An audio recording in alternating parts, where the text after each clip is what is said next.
Imagina una selva espesa, húmeda y vibrante.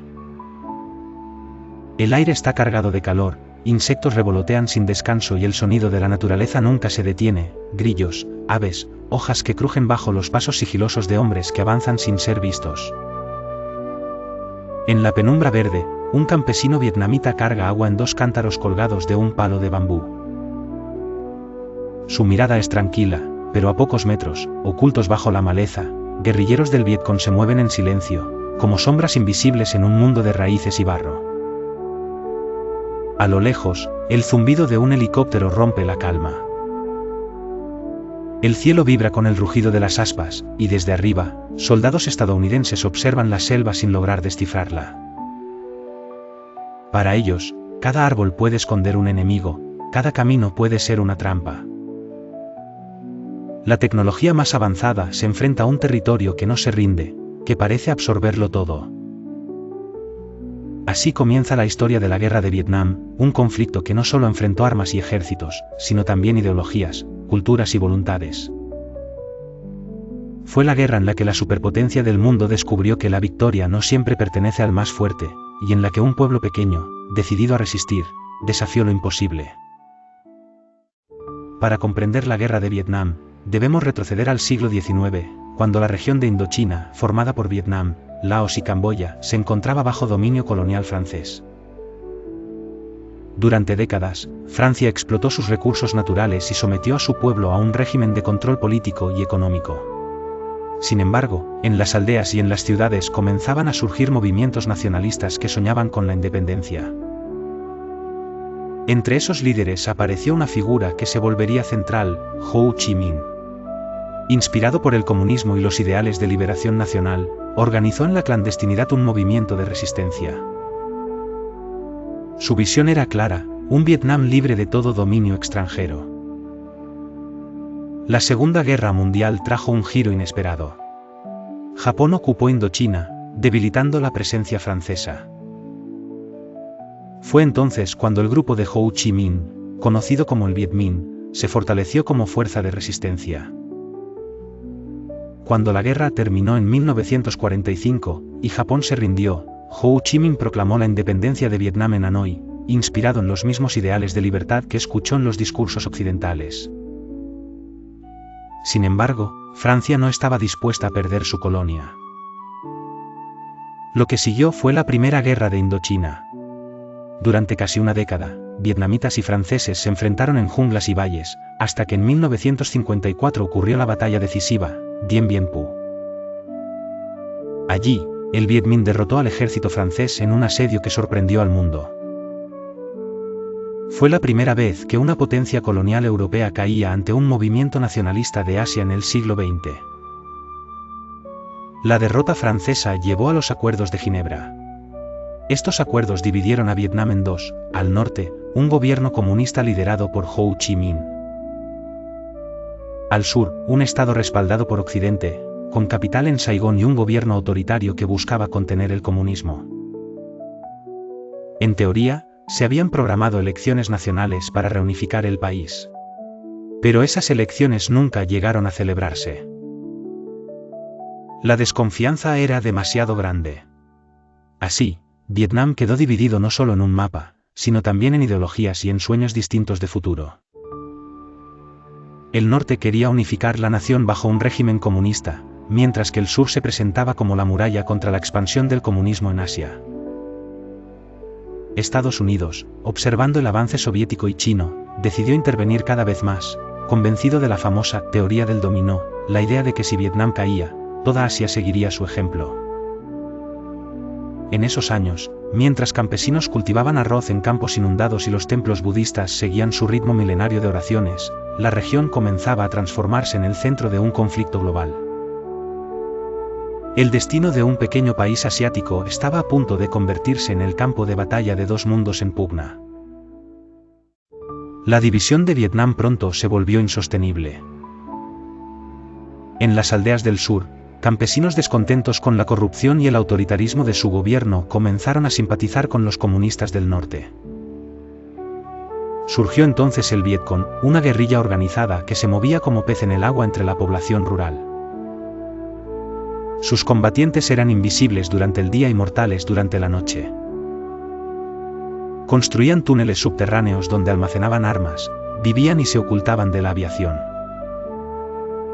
Mientras tanto, en Washington, la preocupación crecía. Para los líderes estadounidenses, permitir que Vietnam del Sur cayera en manos comunistas significaba abrir la puerta a que lo mismo sucediera en Laos, Camboya, Tailandia y más allá. Era la famosa teoría del dominó. Así, poco a poco, Estados Unidos fue aumentando su apoyo, primero asesores militares, luego armas, y finalmente, tropas. El punto de quiebre llegó en 1964, tras el incidente del Golfo de Tonkin. Según los reportes, barcos estadounidenses fueron atacados por patrulleras norvietnamitas. Aunque la veracidad de aquel ataque sigue siendo debatida, el suceso dio a Washington la excusa para una intervención total. El Congreso aprobó la resolución del Golfo de Tonkin, y con ella, se abrió la puerta a la guerra abierta. A partir de 1965, miles de soldados estadounidenses comenzaron a llegar a Vietnam. Helicópteros Huey surcaban los cielos, desembarcando tropas en claros improvisados en medio de la jungla. La selva, sin embargo, se convertía en un enemigo tan temible como los combatientes. El calor sofocante, las lluvias interminables, las picaduras de insectos y la vegetación impenetrable hacían cada misión una prueba de resistencia. Estados Unidos lanzó una campaña de bombardeos masivos conocida como Operación Rolling Thunder. Durante años, aviones arrojaron toneladas de explosivos sobre Vietnam del Norte, selvas y aldeas. Para intentar despejar la jungla que protegía a la guerrilla, usaron herbicidas como el agente naranja, que devastó los bosques y dejó consecuencias duraderas en la salud de la población. Pero, a pesar de la abrumadora tecnología militar, la victoria no llegaba. El Vietcong conocía cada sendero, cada río, cada colina.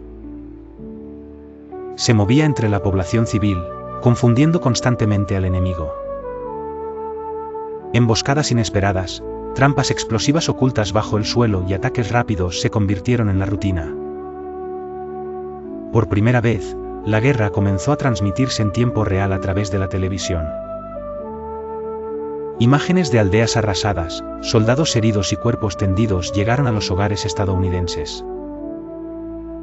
Lo que en un inicio se presentaba como una lucha justa contra el comunismo empezó a verse como un pantano sin salida. En los arrozales, en las aldeas humildes, en la jungla interminable, la vida cotidiana quedaba atrapada entre dos fuegos. Y en cada rincón, el conflicto parecía más complejo y más doloroso.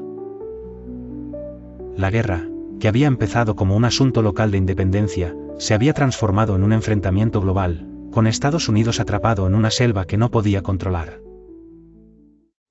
El año 1968 marcó un antes y un después en la guerra de Vietnam. Durante la festividad del Tet, el Año Nuevo vietnamita, el Vietcong y el Ejército del Norte lanzaron una ofensiva sorpresiva en más de 100 ciudades y pueblos del sur. Las explosiones sacudieron Saigón, y hasta la embajada estadounidense fue atacada. Militarmente, la ofensiva del Tet fue un fracaso para los comunistas, perdieron decenas de miles de combatientes. Pero psicológicamente, fue devastadora para Estados Unidos. La imagen de una guerra bajo control se derrumbó en cuestión de días.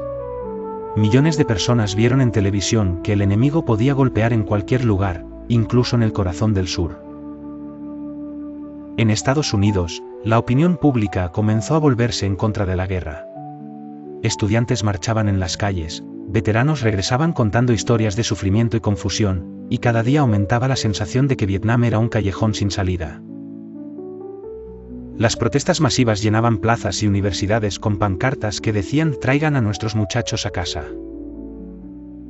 El desgaste no era solo militar, sino también moral. Soldados jóvenes, enviados a una selva lejana, no comprendían por qué luchaban en aldeas que parecían indiferentes a su presencia. Los bombardeos a veces destruían pueblos enteros, generando resentimiento en la población que supuestamente intentaban proteger. En 1969, el presidente Richard Nixon asumió el poder con una nueva estrategia, la vietnamización de la guerra. La idea era reducir gradualmente la presencia de tropas estadounidenses y transferir la responsabilidad al ejército de Vietnam del Sur. Estados Unidos seguiría apoyando con armas y bombardeos, pero poco a poco retiraría a sus soldados del terreno.